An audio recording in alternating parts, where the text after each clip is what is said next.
I have read a very interesting article last week. The content is mainly about a program group. They found 7 people. 6 of them are extroverts. The remaining 1 is an introvert, and their task is to interact with each other in order to find the introvert. Among the 7 people in this film, the one in the pink dress is an introvert, but the interesting part is that she was not guessed to be an introvert in the end. She took the initiative to speak, participate in discussions, answer questions, and laugh. From the perspective of appearance and behavior, she almost fits the stereotype of extroverts. Even in the last round of voting, most people still cast their suspicions on others. So here is a question that we can think about. If a person is in a highly social, observed, and compared situation, you can express another self. Then we use it to judge whether someone is an introvert or an extrovert. Is the standard wrong? In fact, many people call this situation pseudo-extroversion or pseudo-introversion. The so-called fake or pseudo-type is not pretending. It's not lying either.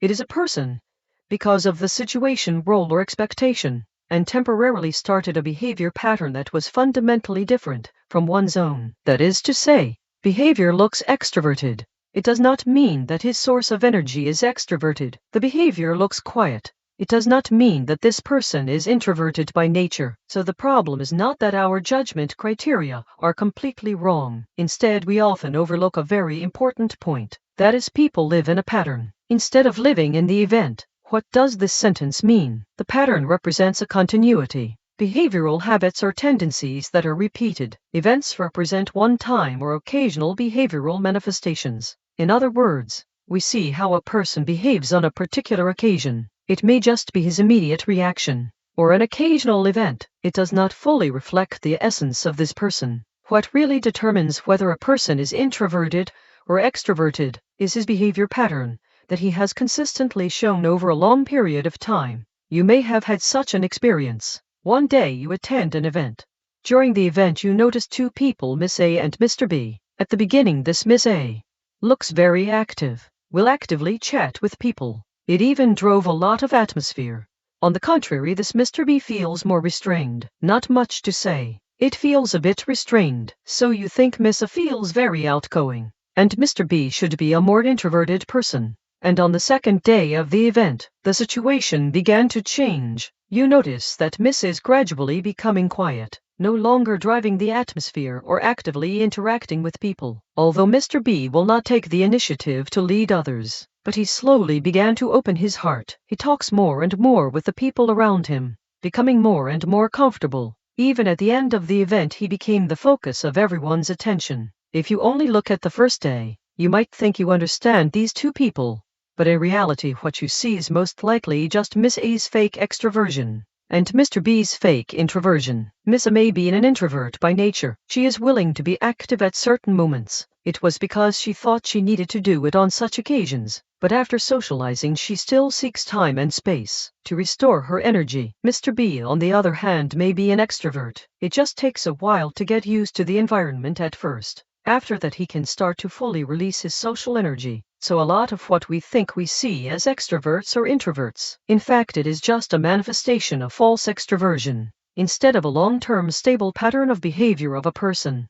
When an introvert is talkative in social situations, that's not necessarily because he became an extrovert, but because he temporarily endured a lot of stimulation, using willpower to hold on. But he doesn't feel comfortable inside. This is what we often call false extroversion.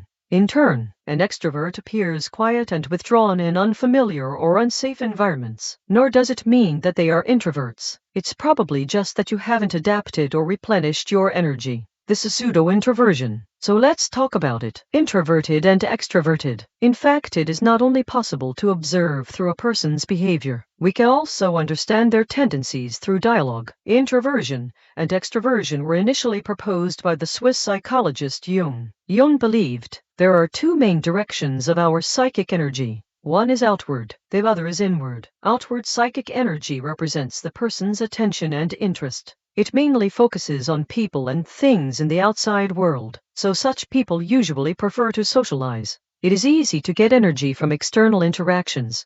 So when you're having a conversation with an extrovert, you will often find that their language spreads outward. It's natural for them to talk about what happened, who did you meet, and what was the atmosphere like. Topics are often used to jump from one event to another. and then the result happened later, to promote the outward expansion of dialogue, and in the process of speaking. On the contrary, the more they talk, the more energetic they become.